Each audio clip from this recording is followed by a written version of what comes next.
Are you confused by the CARES Act? Well, you're not alone. Did you know the current law was not the only CARES Act bill introduced?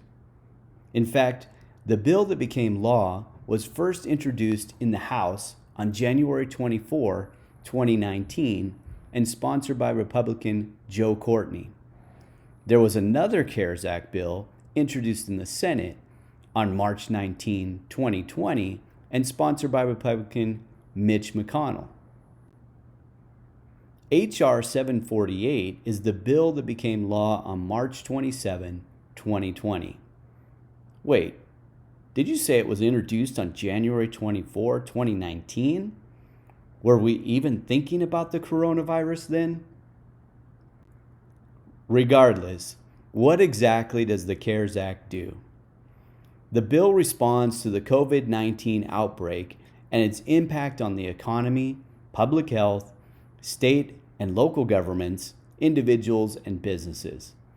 The bill provides FY 2020 supplemental appropriations for federal agencies to respond to the COVID-19 outbreak.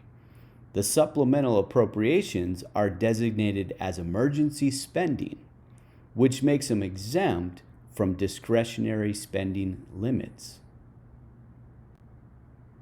So what exactly does the CARES Act do for businesses? Well, the bill funds various loans, grants, and other forms of assistance for businesses and industries. What specific provisions of the CARES Act will help my business? The two most popular is the Paycheck Protection Program and the Economic Injury Disaster Loan Emergency Grants. What is the Paycheck Protection Program? How will it help? And is it right for my business? The Paycheck Protection Program is an agreement to participate in a loan that is deferred. Generally, you must have less than 500 employees and the loan cannot exceed $10 million. The maximum amount of the loan is the average monthly payments for payroll costs incurred for 1 year period before the date the loan is made and multiplied by 2.5 times. There are some exceptions for seasonal employers. The loan has a covered period from February 15, 2020 to June 30, 2020. The loan can be used for anything. However, there is a loan forgiveness provision if used for allowable costs, which essentially make the loan a grant. Those allowable costs are payroll costs, such as costs related to continuation of group health benefits during paid sick leave, medical or family leave, and insurance premiums, and employee salaries, commissions, and other similar compensation. Note that 1099 employees don't count here. There's also allowable costs for interest on mortgage obligations, rent, utilities, and interest on debt obligations. So what about some other provisions? Well, there's no fees, no personal guarantees, and no collateral required.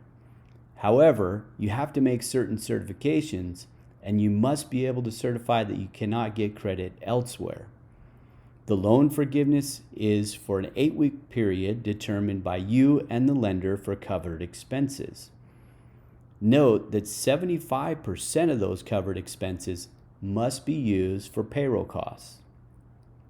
This makes the Paycheck Protection Program a very narrow use that is designed to help businesses retain employees.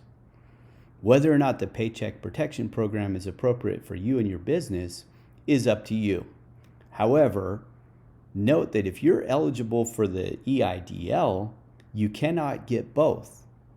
And you also won't be able to take advantage of other federal relief packages if you get the Paycheck Protection Program. So make your decision wisely. So what's the EIDL? How will it help? And is it right for my business? The EIDL the economic injury disaster loan is actually not part of the CARES Act. However, there are certain provisions in the CARES Act that can be used for emergency grants for businesses with less than 500 employees and individuals who operate as sole proprietors and independent contractors. Under the CARES Act, there's no guarantees for loans less than $200,000, and a covered business must have been in business for at least 1 year before the disaster. There is an emergency grant of up to $10,000 that can be used for paid sick leave to employees unable to return to work due to COVID-19, maintaining payroll to retain certain employees, and maintaining increased costs to obtain materials due to interrupted supply chains, and making rent or mortgage payments, and repaying obligations that cannot be met due to revenue losses. Again, the EIDL is actually not part of the CARES Act. However, the emergency grants and some provisions of the EIDL are. And if you get an EIDL, you may still avail other federal relief.